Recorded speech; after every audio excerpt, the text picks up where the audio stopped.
These are the holes that we had to drill in because they didn't line up. You can see how far they're off from the bumper. Had to cut in the opening for around the tubing so it would set back far enough. And also these holes over here had to be put in, again, off location.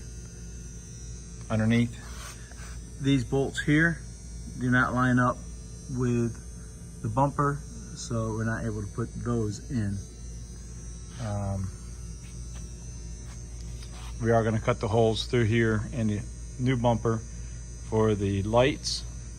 And one of the other things we're going to do, we see that you have not done this, is there is no drain holes on the bottom of this frame. This frame is in great shape, but I can feel mud and water sitting back here, and that's what kills these frames. So we are going to put you a weep hole right about here in the bottom of this frame to drain out any water that gets in there so it stops it from rusting.